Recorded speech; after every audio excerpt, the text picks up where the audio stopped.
Dear friends, today is April the 30th, always a double holiday for us. On April the 30th, 1994, the Open Church Elisabethen was founded. That means we celebrate her 26th birthday today. And then we always celebrate WALPURGIS night on April the 30th. But unfortunately not today.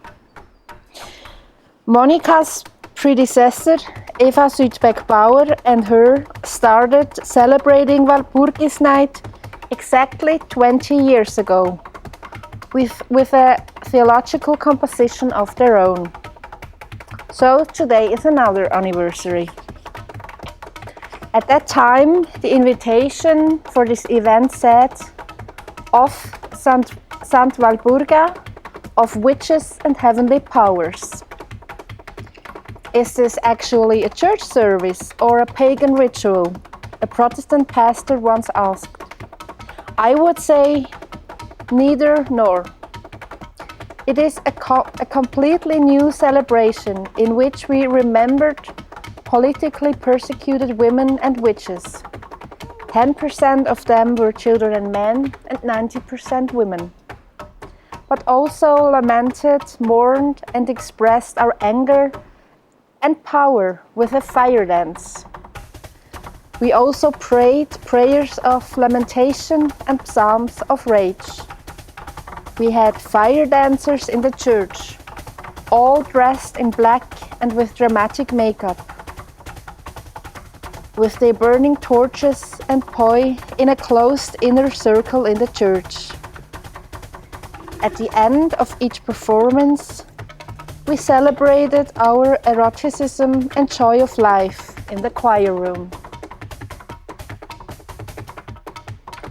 A belly dancer wonderfully danced the dance of joy and animated all present to dance along.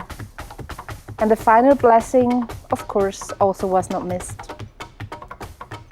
Women, children and men were invited to these celebrations, and they came. In the beginning, almost 300, and then a little less. In the last years, we have changed the celebration a little bit. But still, you can hear drums, we sing and we dance. Still, there are strengthening rituals, and still we hear about Walpurga. Whether she was a Christianized pagan goddess, a May Queen whose holy wedding was celebrated but then tamed by the church, I cannot say. But according to the legend of the saint, Walpurga was born in England in 710.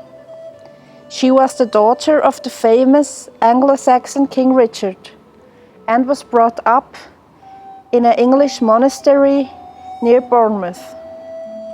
She decided early on for the monastic life and was a Benedictine abbess in Essex for some time. Saint Boniface first called men, including her two brothers, Wunibald and Willibald, to Germany for missionary work, but then also women. Among them Walpurga, who became the head of a convent.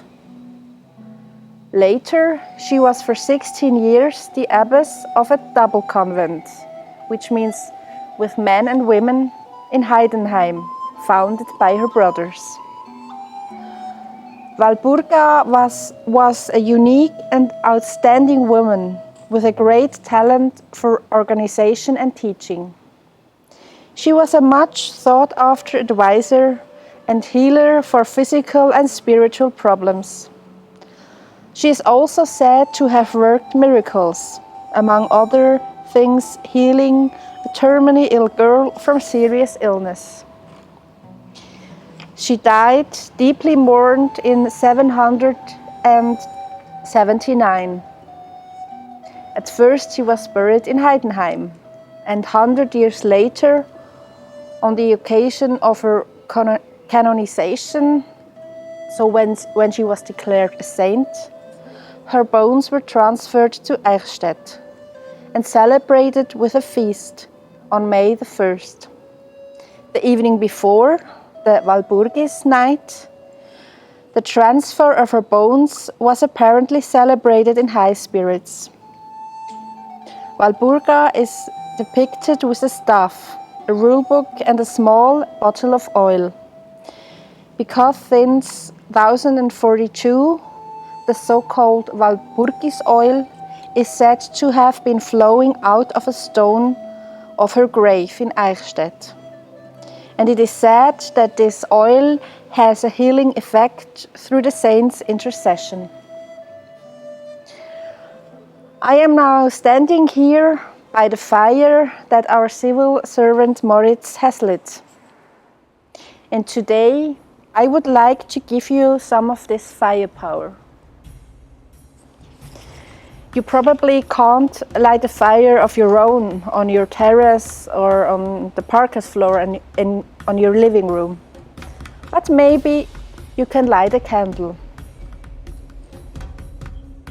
You are blessed by God. Be a fiery blessing.